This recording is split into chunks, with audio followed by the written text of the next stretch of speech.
While the US has long highlighted the Indo Pacific's strategic importance, a glaring contradiction emerges in its allocation of military funds. Despite the region's centrality in countering China's influence, as emphasized by successive administrations and strategic documents, a significant portion of US foreign military financing remains directed towards the Middle East. With the Indo Pacific deemed crucial for global stability and the rising threat from China, why does this discrepancy in funding exist? What challenges and constraints might the US face in shifting its focus and resources more substantially towards the Indo Pacific? We will tell you all about it, but before that, if you're a fan of non corporate funded free news and analysis, you have landed on the right YouTube channel. Okay, let's begin.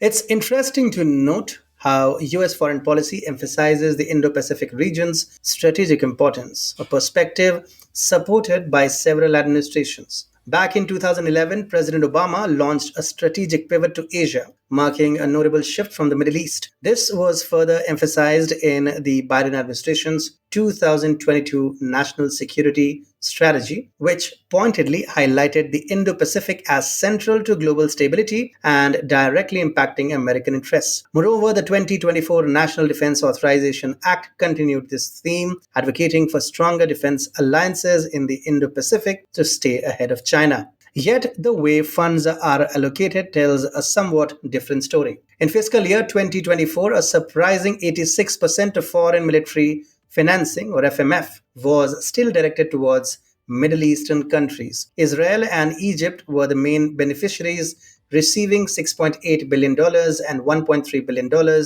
respectively. This starkly contrasts with just 2% of the funds going to the Indo Pacific region, which US strategy documents consider crucial for countering China's growing influence. Notably, Israel has been the largest recipient of US foreign assistance since World War II, accumulating over $300.5 billion adjusted for inflation.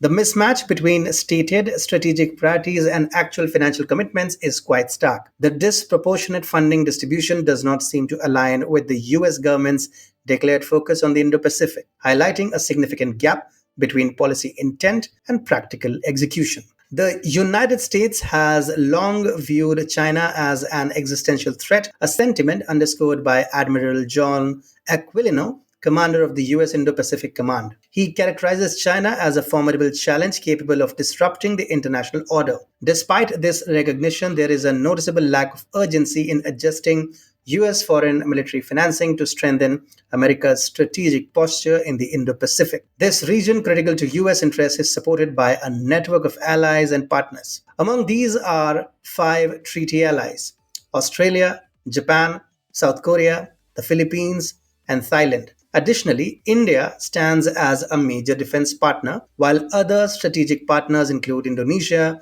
Malaysia, Mongolia, New Zealand, Singapore, Vietnam, and various Pacific Island nations. However, despite these partnerships, none of these countries, including powerful allies like Australia and Japan, possess the capability to challenge China economically or militarily on their own. India emerges as a crucial player in this dynamic. However, its relationship with the US is complicated by its long-standing ties with Russia, including a robust defense partnership and a rupee-ruble currency mechanism. With the world's fourth strongest military and an economy growing by $1 trillion approximately every 22 months, India is resilient against external pressures like sanctions. The historical preference of the US for Pakistan over India has also strained trust between the two nations, further complicating the partnership. The approach of US administrations towards India has varied, with Donald Trump's presidency marking a significant shift. Trump's administration prioritized the Quadrilateral Security Dialogue,